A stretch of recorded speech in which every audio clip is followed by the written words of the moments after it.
All right, we're live. So tweeting the link out. Already.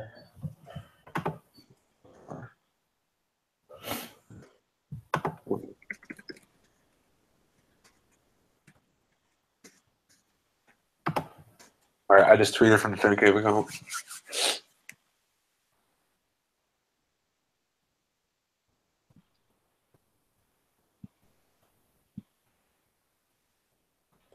All right, let's go to the page here.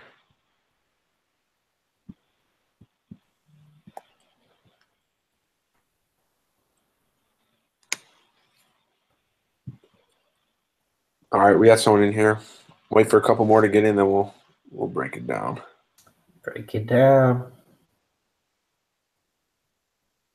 Put it in the FanCave chat. Put it in my other DFS chat.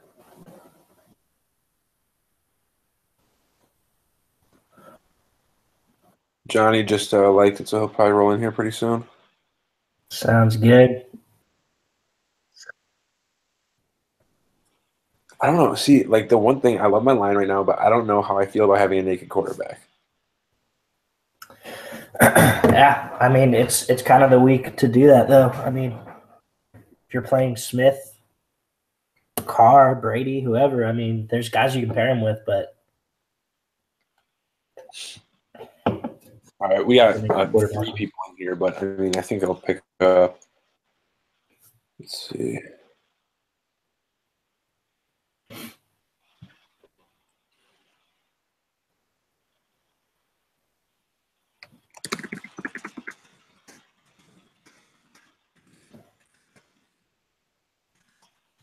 All right. You want to start, or do you want to wait a little more? Hold on, I'm gonna put out one more tweet. Cool.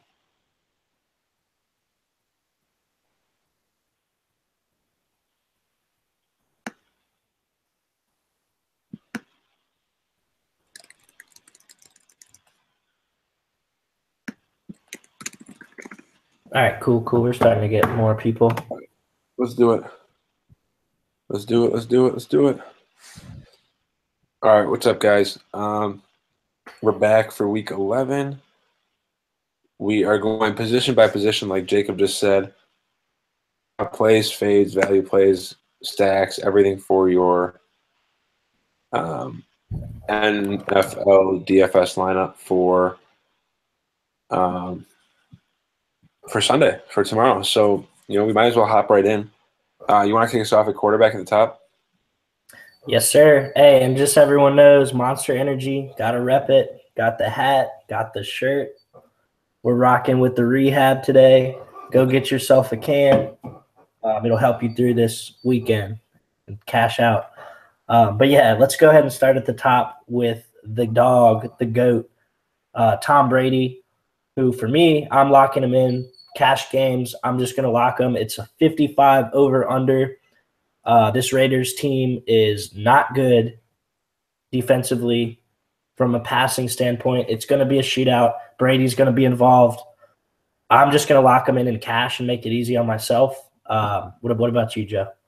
I mean, I think I am too. I see no reason not to lock in Tom Brady. This is the game where, he's going to – as long as the Raiders can score – and stay in the game, this is like a 3-4 touchdown, 350-yard performance on Tom Brady's end. My one concern is a blow, but I really don't think that'll happen. Yeah, just really like Brady a lot today. I understand that he's priced up, but, this is an offense that loves to throw the ball. He should be getting, he has his weapon, so really like Brady today, naked or not. We'll talk about that a little later, but for me at least, I'll just be locking them into cash game lineups. Agreed.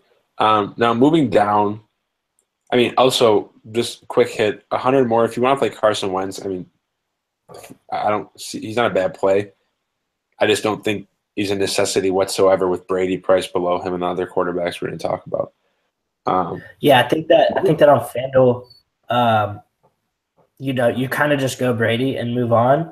But I want to say DraftKings, so Brady is going to be – oh, okay, never mind. Moving on. That's the Sunday night game. I completely forgot they did away with all that. Oh, yeah, I come with it too. All right, so next quarterback, that I do want to touch on is actually Derek Carr. Um, he's been hobbled by injuries this year. Hasn't really been what people thought he would be, but the talent is still there. He is a stud quarterback. He's only thrown for one touchdown in each of his last two games. He also had three turnovers last game, so not the best showing. But he has historically played well in Mexico City for what it matters. And the game script is super favorable too.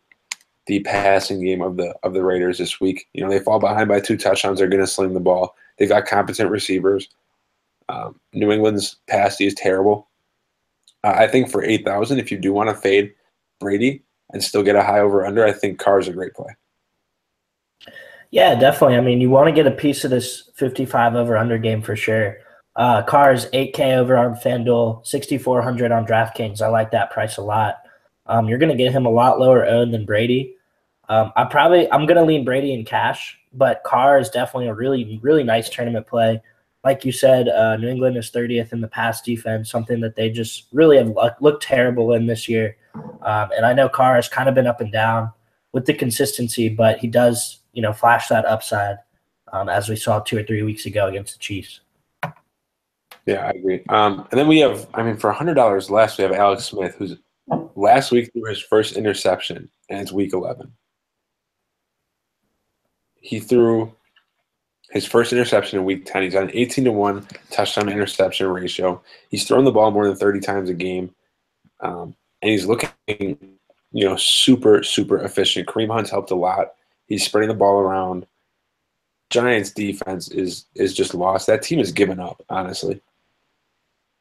Yeah, totally agree. I love Alex Smith in this spot. This is another game where you're really going to want some kind of piece of the Chiefs offense.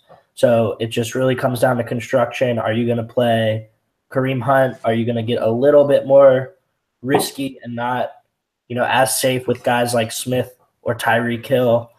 Obviously, you have another guy, Kelsey, to pair him with. Giants are just horrific against the tight end.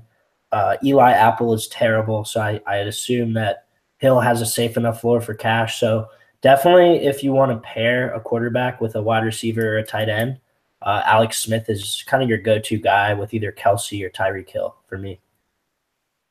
Yeah, I like that a lot. Is there anyone below the 7-9 range for quarterback you're looking at? I know there's one guy I like. Yeah, I've got two more guys written up here.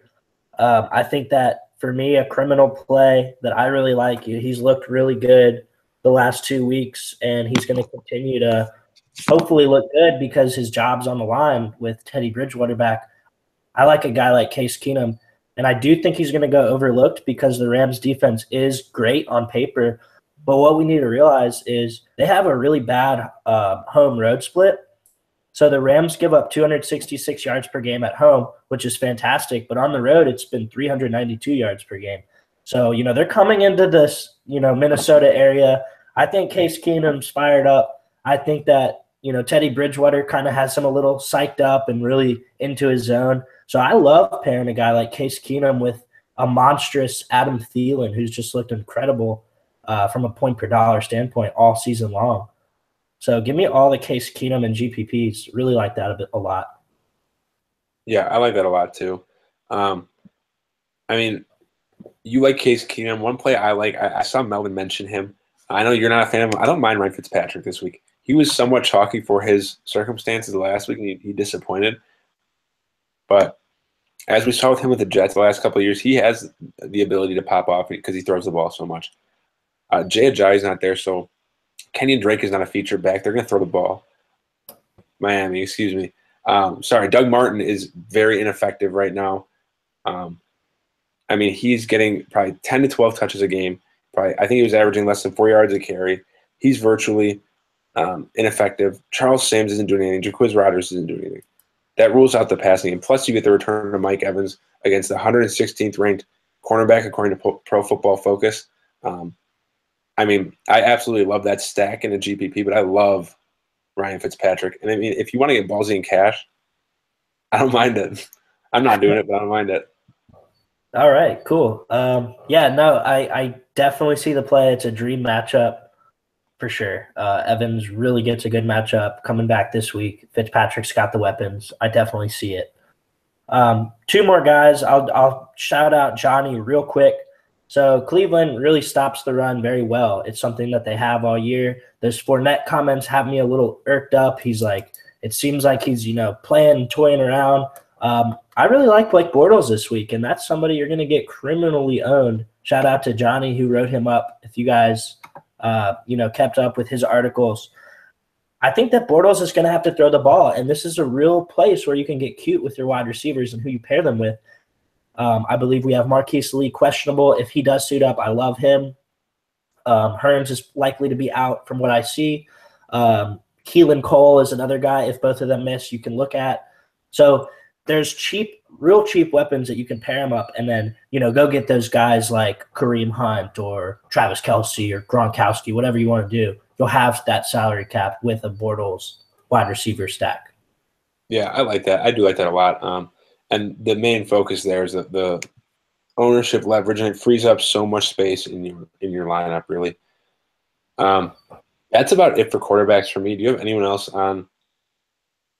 Yeah, I just kind of wanted to mention how much in shambles this Houston defense is. Like, they have lost so many of their playmakers. They get Blaine Gabbert coming in at $6K this week.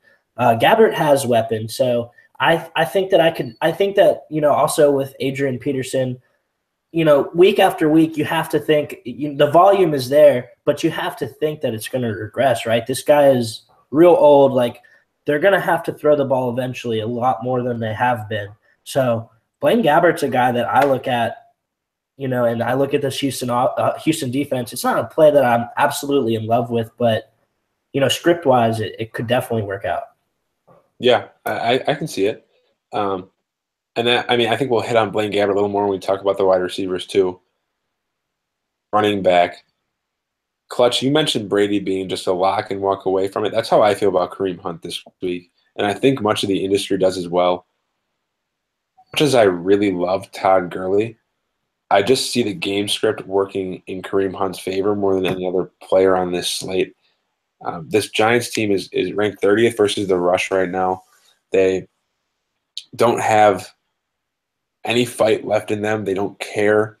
And they're just getting torched. And I think Kareem Hunt's workload before the bye scare people off him. So instead of, maybe 75% owned, I think he'll be about 60% owned. So you're getting him at an extremely high, not as high as he could be given if he was still running 20 times a game. I think the bye week last week will help him as well. Yeah, this is a discounted Kareem Hunt for sure. He's 8,600 against the Giants. Chiefs should be winning this game the whole time. It should bode very well for Kareem Hunt. I will just go out and say it. I think Kareem Hunt's the safest play on the entire board. And if you're building a cash game lineup, you can just not go wrong with Kareem Hunt.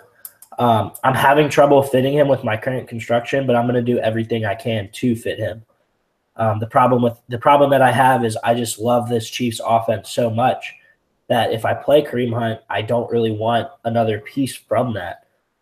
Whereas if I don't play Kareem Hunt, I could get guys like Smith, Kelce, and Ty Freak and feel a little bit more comfortable with it. So it's really just kind of picking your poisons. I think that everyone kind of will get off, but I don't want to go too nuts with this game. I just kind of want one side of it, whether it be the running or the passing. Okay. Yeah, I like that. And obviously, I think you and I, a little bit before the show started, we talked about Todd Gurley a bit. What are your thoughts on Todd Gurley this week? Yeah, I don't mind Todd Gurley. He's looked fantastic this year. I don't know, man. If I'm going to be paying that price, I will just go Kareem Hunt because I'm not going to be paying up for two running backs. That's just not going to work with my construction because I am going to pay up at tight end. I'm going to lock in Brady. So I don't really have a ton of room to pay up for both spots, and we'll talk about some value guys in a second. But yeah, for me, it's just kind of a full fade on Gurley just because Hunt's right there, and like all the reasons we stated, I think that Hunt's just way more of a lock, but a safer play. Yeah, I like it. Looking down a couple $100, a couple other running backs I like a lot this week are Mark Ingram and Melvin Gordon. Are you considering them at all? So what I'll say about Mark Ingram is that he's like you're not getting him for like 6,800 like you were a few weeks ago. True. This is a guy that, all right, Kamara is the passing down back in New Orleans. There's no question about that. So Mark Ingram's not really getting targeted from that area. I mean, it's been one time in the last 2 weeks. So to get your value out of Mark Ingram, you're going to need like 100 yards is going to not even get you. And then you're going to need 2 touchdowns on top of that because he's not catching the ball. So for me, it's just like I can't pay that price for Mark Ingram. And I see a lot of people on him. And I guess like I get it. You know, he had that fantastic game last week, but I don't know, man. I think that price is just too high for me. Yeah, okay, understand. Completely understandable. Melvin Gordon, I love just because of how atrocious Buffalo's run D has been. They've averaged giving up over 250 rushing yards a game these last couple games, and that's not like a typo or anything. That's how bad they've been. Rivers is playing too, which I think actually helps Melvin Gordon. While he might get a couple, his volume could have been up without Phillip Rivers. I think that the distraction of the passing game will open up room for Melvin Gordon to run. And I really don't think this rookie running back is anything to worry about. I think it's a fluke. He had 2 touchdowns last game. He also had a fumble that cost him the game. That will get you in the doghouse quick as a rookie. So I love Melvin Gordon. He should be fresh after the bye, or not after the bye, after only, 15, 16 carries last game. He also is heavily involved in the passing game. So I think he's a great price for his potential production. I think a touchdown's guaranteed. Yeah, I mean, you hit on it pretty much. I'm not scared about this Elliker guy, Eckler, whatever you say. Melvin Gordon is one of the most high volume running backs in the league. He's always out there. Yeah, I mean, this is a smash spot for him for sure. Love him. So below Melvin Gordon, who are you looking at running back? Well, let's touch on my dude. I mean, I said all the reasons why I don't like Mark Ingram, so that's kind of all the reasons why I do like Kamara. I mean, this dude's just mashing it, dude. Like, he's seen 12 targets over the last 2 weeks. This is a DraftKings special. Like, this guy is going to catch the ball. 12 targets, 11 receptions in the last 2 weeks. That's some points right there that we're getting. Not only that, but he's seen his volume kind of increase in the run game. He's seen 22 rush attempts in the last 2 weeks. Yeah, I just feel like they're going to really need to use Kamara quite a bit this week, and you get him off that discount off of Ingram. He's a guy that's scored a touchdown in 3 of the last 3 weeks, including 2 against Tampa Bay. I love Kamara this week. I have him locked currently. Yeah, I like that. I do. I think he'll also be extremely low owned. Below Kamara, I love Jay Ajayi this week. I think the bye is going to work him wonders in that new offense. We know how explosive he is, and we know how good this Philly offense is. So if you really want to – he's my criminal ownership play of the week is Jay Ajayi. I think he can easily surpass 2.5x, and crush value. My one concern is goal line with LeGarrette Blount, depending on whether he's active or not. Yeah, I love Ajayi. Dallas is missing some key weapons that help them really stop the run. I think that you like you said, you'll get Jay Ajayi less than 2% ownership. So really like Ajayi this week for criminal play. Also, another guy I'm looking at right around that price range is Chris Thompson. Now, that's just really how you beat the Saints is you run on them. 5 yards per carry on the ground. The only other running back on this team with Rob Kelly out is Perrine, I think. But I've just said from the beginning how much I truly do hate this guy as a Redskins fan.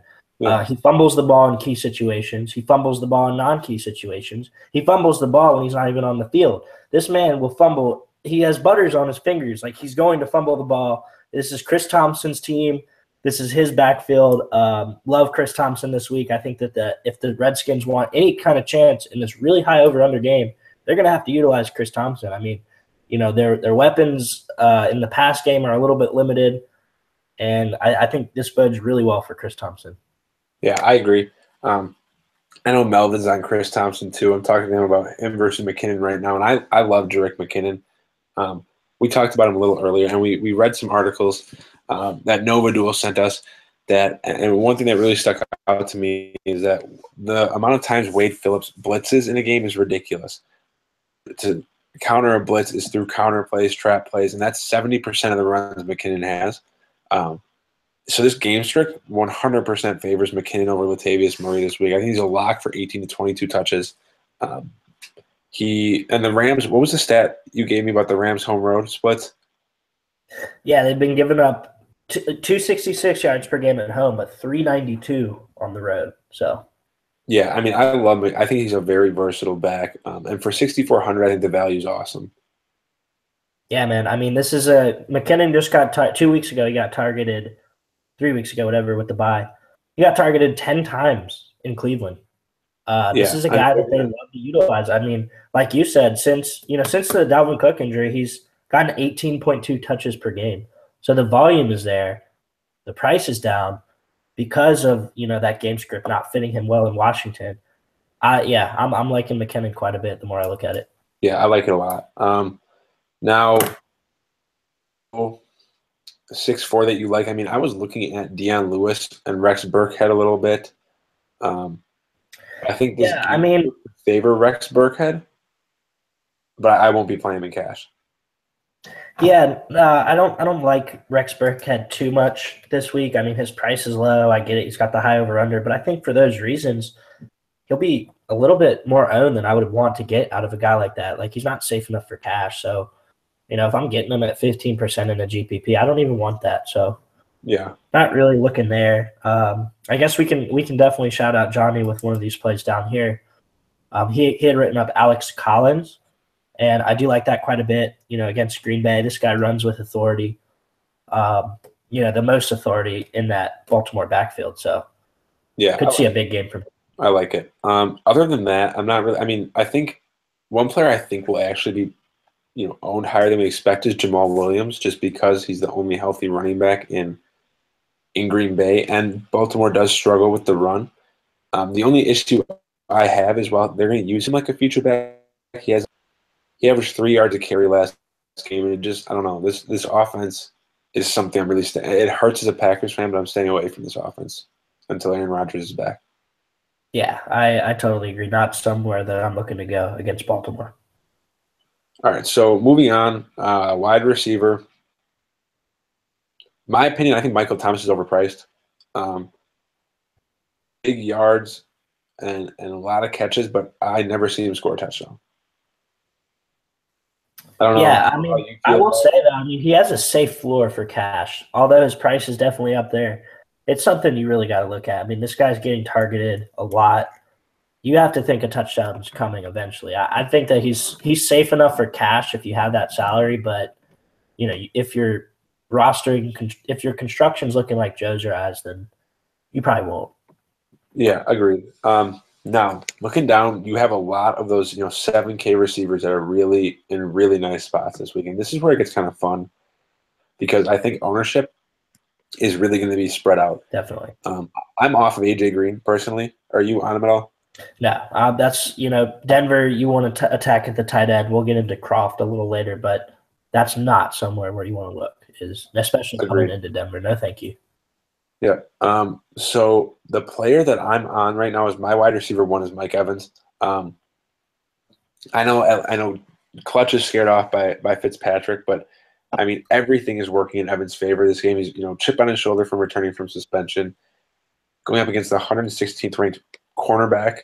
The individual who replaced him last week drew 13 targets from Ryan Fitzpatrick, which was 29% of the market share. Ryan Fitzpatrick is a quarterback that really, looks to his one or two best receivers, and that's it. He doesn't spread the ball around like Drew Brees or Aaron Rodgers. So I see, honestly, 13 to 15 targets here, and I do think that this week Mike Evans tops 100 yards for the first time this season. Yeah, definitely, man. The cornerback matchup is there. The matchup itself is there. Love all of that. But like you said, it's at the end of the day, it's Ryan Fitzpatrick throwing him the ball. I don't know, man. I understand the concern. I do. For me at least, I'm between Mike Evans and Brandon Cooks, and in cash, I cannot go Brandon Cooks over Mike Evans. I can't do it. Even Okay. with I would rather run a naked Tom Brady than do that. Okay. So I mean, speaking of Brandon Cooks, what's your take on him this week? Yeah, I mean, I think this bodes well for a big bounce back spot for him. And if we're playing Brady and Cash, we're going to want to pair him with somebody. For me, Gronk is probably the guy. I like a couple more people up in that 7 to 8K range. So not somewhere where I'm too thrilled to go, but it's a Brady pair, and it's definitely cash viable for me. Yeah, I like it. I mean, I guess my one concern with Brandon Cooks is just his inconsistency this season. Like, I'm looking at his game log right now, and his targets are kind of erratic. He goes 9, 5, 8, 11. I mean, they're going to go up with Chris Hogan out, but it's so hard right now for me to go him over Mike Evans. Yeah, totally agreed. But I mean, speaking of consistency, right there for the same price, I already wrote up Case Keenum. I talked to you guys about how much I really like him. Another guy that I'm looking at is the damn god. I mean, this guy Adam Thielen has looked incredible the last 2 weeks, and I think it continues. I mean, him and Keenum have this special connection, man. And last week was fun to watch. I actually played him in my GPP lineup. I was thrilled with the results. He got me 26.6. I'll be going right back to the well with Thielen and this Rams defense that has these home road splits. You can bet your ass I'll have a Keenum Thielen lineup. I like it. Definitely. I like it. And just like you'll bet your ass I'll have a Fitzpatrick Evans line. Yeah, I mean, shoot, one of them will work out. I do like Golden Tate a lot. Not someone I'm going to play, but I think he'll be a very sneaky play this week. Tyreek Hill, you touched on, is a great play. The one thing that concerns me with Hill is the target market. He only got 4 targets last game. He hasn't seen, above 8 targets once this year. But I mean, he's a gadget player, so he can do, just about anything. Yeah, I mean, I touched on Hill. I think that for me, he is safe enough for cash. Probably not the safest play from this Chiefs side, but I mean, for me, I've talked about it in the past. This Eli Apple dude, he sucks, and Tyreek Hill can burn him. So if it just takes one big play for Tyreek Hill. He's the fastest player in the NFL. One play, he can hit value. Yeah, agree. Below Tyreek Hill, you have the Oakland receivers. I mean, I like this because of the over-under. I like this because of the game script. I think Crabtree has a very safe floor. Cooper, he's more of a GPP for me. Yeah, so I guess what I'll say about these two guys is that, it was easy for a little while. It was Crabtree and Cooper kind of disappeared, but Cooper's kind of back now. He's seeing a lot of targets. It's such a flip a coin type deal with these guys, and it's just somewhere I want to go so bad because it's a 55 over under. It's fantastic. I want a car Cooper lineup or I want a car Crabtree, but the problem is one of them goes off and one of them doesn't, and it's so hard to pick which one that I'd rather just kind of write them off and go somewhere else just because I don't want to roster Cooper. Yeah, I mean, hold on. Let's see here. Each other. They don't both go off at the same time. Yeah, I agree. Now that you mentioned, I don't think I've ever seen a game where both, eclipse 100 yards and touchdown. Both of them get 10 targets. I've never seen that. One's going to get 2 fantasy points. One's going to get 30. Which one, though? Yeah, that's a very good point. Now I'm looking, let's see, over. Ooh, I just made a lineup I kind of like, but it doesn't have Tom Brady. I'm looking at wide receiver again, and I'm looking now between those two. What do you think of Dez Bryant this week? You know what? I mean, I'll be honest, man. I haven't looked too deeply into this Dallas side of the ball. I've been doing a lot of DraftKings digging this morning, and that game obviously not on there. Yep. I don't know. I don't have a lot of thought into that play, but if you want to take it. Yeah, I mean, I just think that, no Zeke. I think Dez will, once they get that offense rolling, will pick up a lot of the slack, and Philly sucks versus the passing. They're going to have to catch up. The game script is there. He does have a bit of a knee injury, though, so I would watch out for that. Below 7K range, there's a lot of guys down here, too. Robert Woods has been unbelievable, but will he draw Xavier Rhodes this week, do you think? It's so hard to say. I mean, I feel like he'll draw some of the Xavier Rhodes. Okay. But it's hard to say. But, yeah, he's been absolutely incredible for sure. Yeah, I think so. For me, Robert Woods, the GPP play. Same price, though. How do you like Larry Fitz? Yeah, I like Larry Fitz a lot. I kind of had touched on how many holes are truly in this Texans defense. The problem that I have with Larry Fitzgerald is the past couple of years we've seen, this regression towards this time of the season.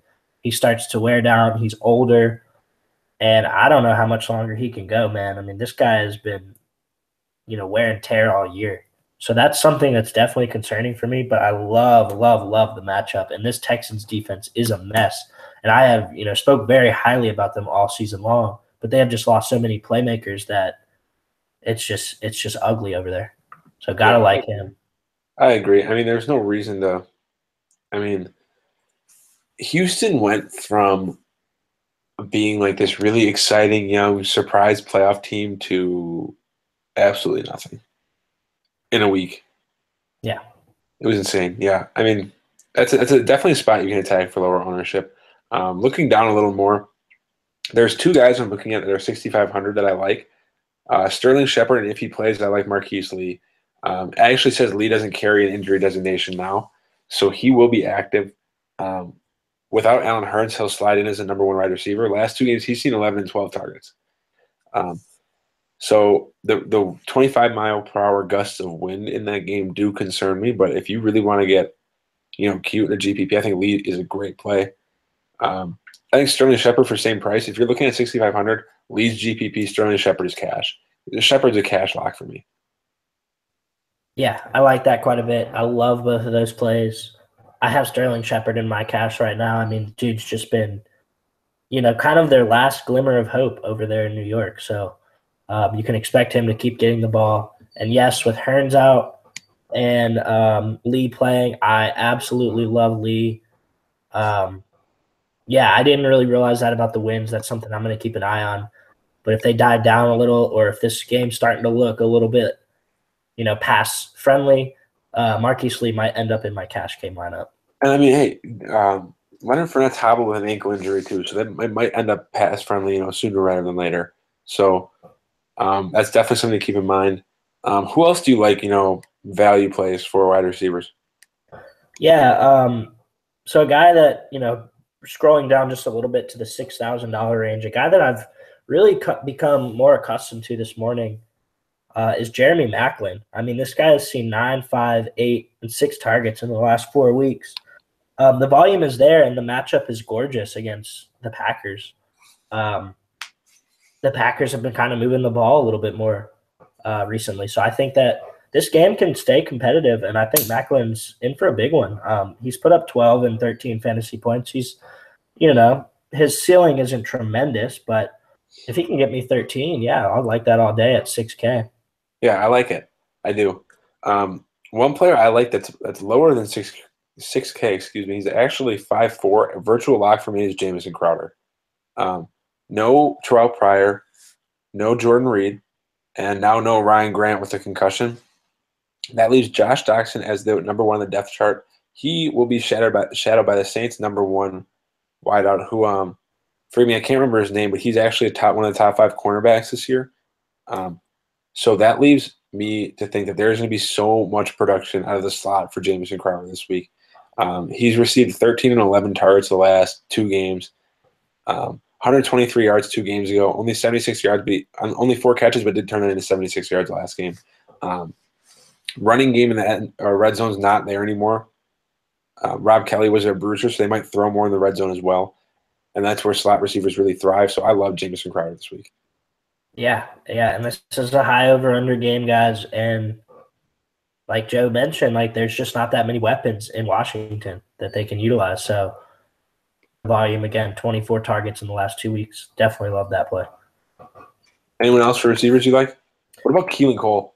Yeah, I wanted to go way, way down and get real cute for a second. So yeah, let's talk about Keelan Cole. So this is a guy that I would love a ton more if Marquise Lee ended up sitting out. But even if he doesn't, this is a guy who's still gotten 13 targets in the last 2 weeks. He's minimum price on FanDuel, I believe minimum price on DK as well. He's real cheap, and he doesn't need all these points to go crazy. So I really like Keelan Cole for like a deep tournament flyer. And then a guy that's down there that I think that you can use in cash with Will Fuller ruled out is Bruce Ellington. This is a guy that's gotten 16 targets in the last 2 weeks. He's still 4,600, real cheap on DraftKings as well. Got into the end zone last week. Very, very good to see that as well. Cardinals have not been as good against the pass. I mentioned how this Houston defense is in shambles, so I could see this game kind of shooting out a little bit. So really like Bruce Ellington a lot in all formats.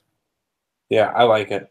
I also, this is going to get really cute now, but Dede Westbrook is making his NFL debut today. Coaches said they're going to keep an eye on him and probably limit him. Dede said he wants to eclipse 200 receiving yards in his NFL debut. So, I mean, when he's on the field, he's going to be playing aggressive. If you want to take a shot, take a shot. That's a classic Johnny Esposito call that will go off this week. Yeah, definitely. That's got some criminal ownership written all over it, but I like it. All over it. Now, that really sums it up for me for wide receivers. Is there anyone else you want to cover? Let's see. I mean, I feel like we kind of hit everybody. Yeah, I mean that's about does it for me. There's a few other like deeper tournament flyers, but nothing too crazy. Okay, agreed. So moving on to moving on to tight end. Kick us off with your boy Gronk. Yeah, and I'll just say, guys, like it's very close there at the top between Gronk, Ertz, and Kelsey. I think that they're all tremendous plays, so don't take everything I say with a grain of salt. For me, though, I'm going to be locking in Gronk for cash just because I want a guy that I can pair with Brady, and I'm not as comfortable pairing him with Cooks. So Gronk is really the guy that I'm going to want a piece of in this 55 over-under game. Just really want to pair for this game quite a bit because I'd already mentioned how I don't really want to go to the Oakland side of the ball. If I'm playing Brady, then I can't really play Carr. And if I was playing Carr, then I would get the best of Crabtree and Cooper. But then I mentioned that I don't really want to pick between those two. So I want some offensive weapon from this game. Yeah. I don't feel comfortable with Cooks.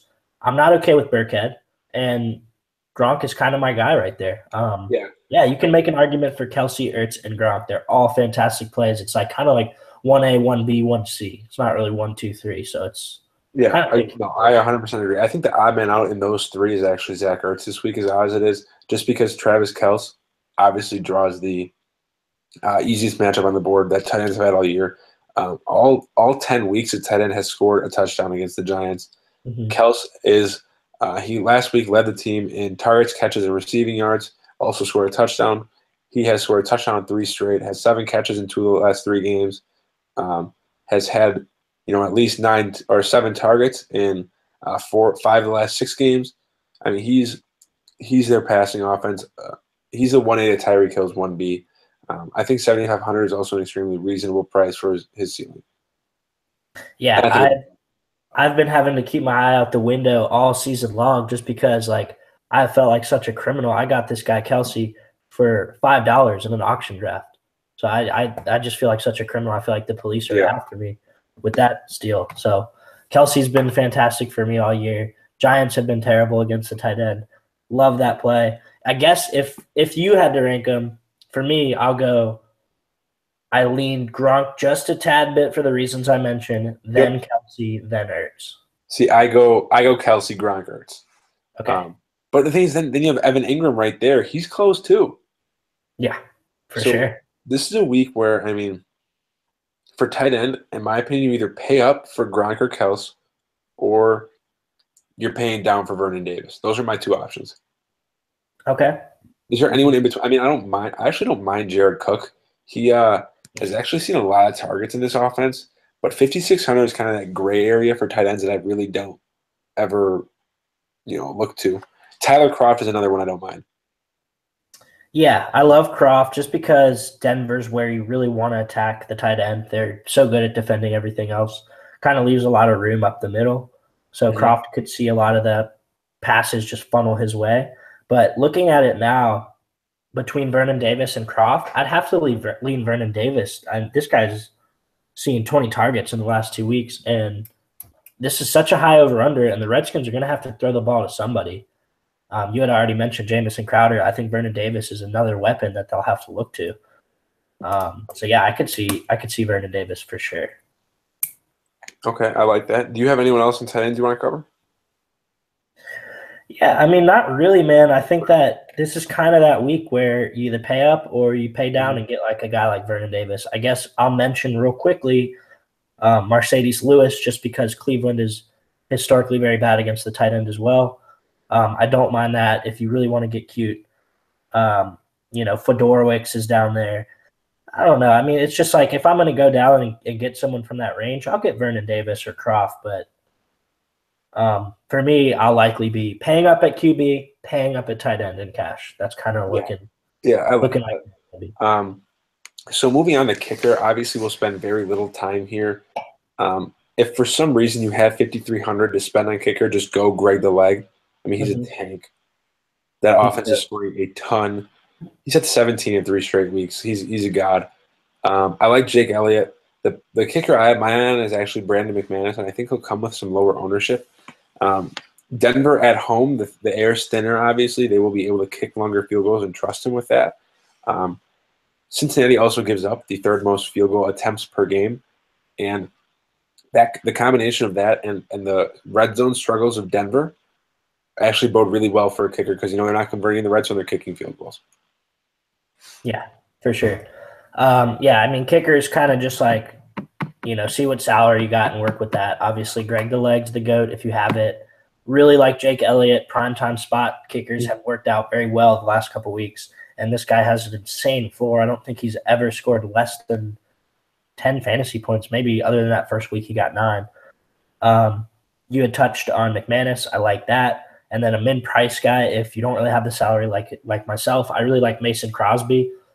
Like I said, Packers have been moving the ball, but they have struggled when they get closer to the end zone. So it could kind of be, a field goal frenzy over there in Baltimore or in Green Bay, rather. Yeah, I like it. Moving on to defense, who do you like? So defense is pretty simple for me this week. There's really only 3 teams that I'm even thinking about rostering. It's Jaguars on both sides. I mean, Cleveland is awful. They are terrible. Jaguars should have had a ton more points last week. They had like 2 defensive touchdowns turned around on them. So they could very well be even higher priced than this. I could see them eclipsing that $6K if they got those touchdowns. So still love the value from Jacksonville, although they're the most expensive defense by far. I love the Rams on DraftKings. I believe they're only $2,400, which is just ridiculous. I understand the road splits. I understand everything I've said about them, in this cast, but just a really cheap price there. And then the FanDuel only play is definitely the Chargers for $4,300, a Tyrod Taylor-less Buffalo Bills. Yeah, I agree. The Chargers were the team I was going to hit on. They actually are top 5 in the league in sacks. I mean, Casey Hayward's locked down. So, Casey Hayward locks down Kelvin Benjamin. Then who is Nate, whatever his name, left with? I mean, you have half of Jordan Matthews because he's hurt, half of Charles Clay because he's coming back from injury. You have no one on that team. I'm very confused with what Rex Ryan is doing benching Tyrod. He only had 1 bad game. But, hey, if they're giving me this defense for this cheap, I'll take it all day. Yeah, definitely like it a lot. All right, so that pretty much sums up, the position-by-position breakdown. Is there anything else you want to cover? No, I mean, I think we pretty much covered it. I will say, though, I ran that contest to retweet, and whoever did, one of you would win a free lineup from me. So whoever's still watching, the very first person to DM me will get my main slate FanDuel lineup for this weekend. So go ahead and do that. Gotta pay homage to the loyal listeners. So if you're still in here, definitely go shoot me that DM, and I got you this week. All right, I like it. Nova wasn't able to make it. He'll have a podcast on NFL GPP today to debut. We're going to try and do some FanCave podcasts. He'll have that. I might crank out an article today for NFL. I know Melvin is as well. So we'll have more content coming. We'll post this again to retweet, watch tomorrow morning. But otherwise, we're here on Twitter if you guys have questions. So. Yeah, I mean, shoot me a question. I'm still playing NBA tonight, guys. Yep. I'll be seeing Tyler, the Creator, tonight, which is super cool. One of my favorite artists. But I'll still be available via Twitter. So shoot me questions about the NBA slate. We've been killing it at NBA, absolutely destroying it at FanCave. So definitely. We will have both an NBA cheat sheet tonight and an NFL cheat sheet tomorrow. So be on the lookout for those as well. That's all I have. Anything else? Yeah, I mean, that's it, guys. Let's rock out. Let's win some money this weekend. It's been a fantastic week. If you've been riding with us for NBA, let's continue it on to NFL, and let's just keep things going. All right. Peace out, guys. Peace.